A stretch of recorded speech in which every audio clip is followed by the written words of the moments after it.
حنفاء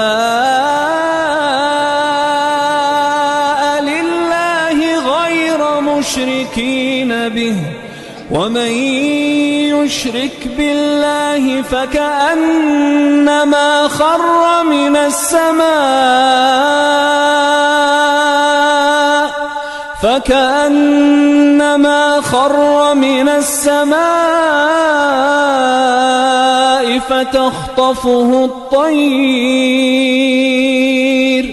فتخطفه الطير أو تهوي به الريح في مكان سحيق.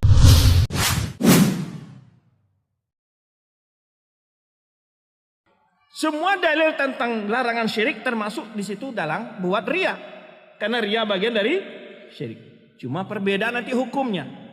Maka dia ulama-ulama berbeda hukumnya mengatakan. Apakah orang berbuat riya itu karena salah satu kesyirikan tetap diazab dan tidak ampuni dosa di akhir kelak? Tapi dia tidak kekal dalam surga. Itu semua sepakat mengatakan demikian. Cuman dosanya itu tidak diampuni. Harus diazab dulu baru masuk surga dia. Yang pendapat kedua adalah mengatakan bahwa riya itu posisinya seperti dosa-dosa lain, dosa besar. Tidak seperti dosa syirkun akbar, syirik yang besar. Yang mana pelaku tidak akan dapat ampunan. Sebenarnya Allah tegaskan dalam surah An-Nisa, ya. Innallaha la yaghfiru ayyushraka bihi wa yaghfiru ma duna dzalika liman yasha. Ini ayatnya. Bahwa Allah, ya, tidak akan mengampuni dosa orang yang mati dalam kesyirikan dan mengampuni dosa selain kesyirikan. Yang dimaksud dalam ayat ini, orang berbuat syirik lalu mati tidak pernah bertobat. Tapi kalau dia pernah berbuat syirik dan bertobat, itu diampuni Allah. Dimaksud ampunan ini adalah di akhirat kelak, bukan di dunia. Kalau dia minta ampun di dunia, Allah ampuni. Tapi di akhirat kelak tidak ada nilai keampunan dari Allah Subhanahu wa taala untuk pelaku syirik besar. Berbedalah dari keumuman ayat ini, apakah termasuk syirik kecil juga enggak? Karena syirik kecil kan termasuk ke dalam keumuman kata-kata syirik. Di sini berbeda di antara para ulama di sini. Syekh Utsaimin memilih pendapat yang pertama, termasuk tidak diampuni tapi bukan berarti dia kekal dalam neraka. Sebenarnya firman Allah SWT dalam surah Al-Maidah,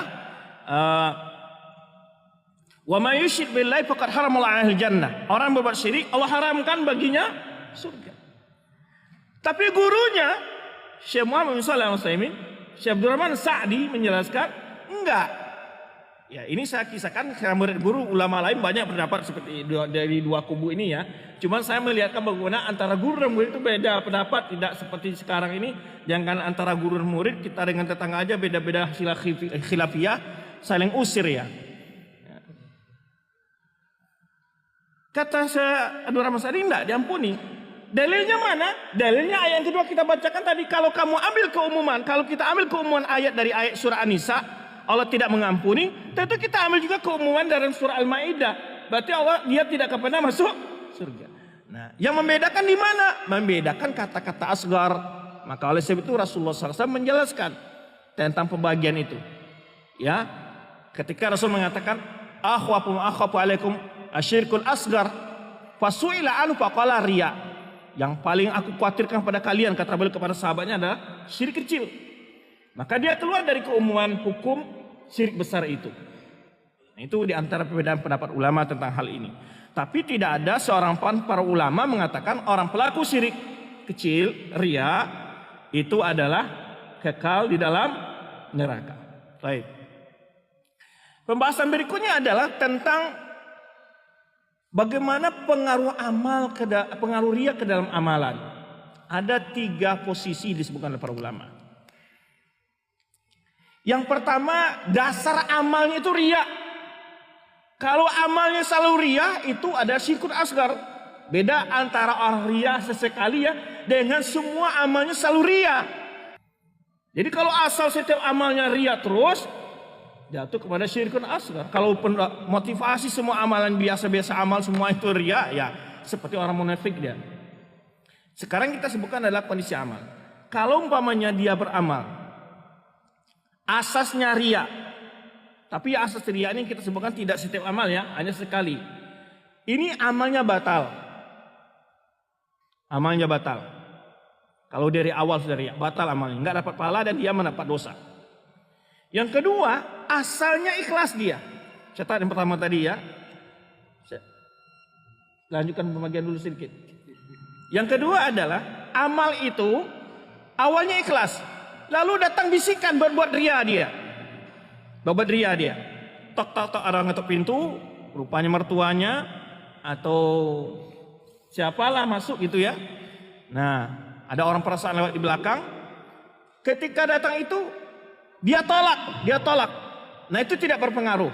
Ini dua kondisi. Kalau sedang beramal awalnya ikhlas, lalu datang perasaan ria dan dia tolak, ini tidak bermasalah. Amalnya tidak masalah.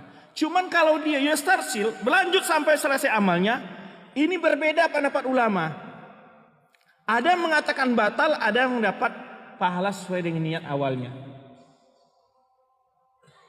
Batal amal awalnya. Ada lagi yang membagi perkara amalnya kalau menyendiri. Contohnya apa? Dia punya uang 100 juta. Pertama dia serahkan 50 juta ikhlas. 50 juta berikutnya ria. Yang 50 juta awal dapat pahala, yang 50 juta tidak dapat pahala. Tapi bila awal sampai akhirnya satu amal itu saling berterkait, ini batal semua.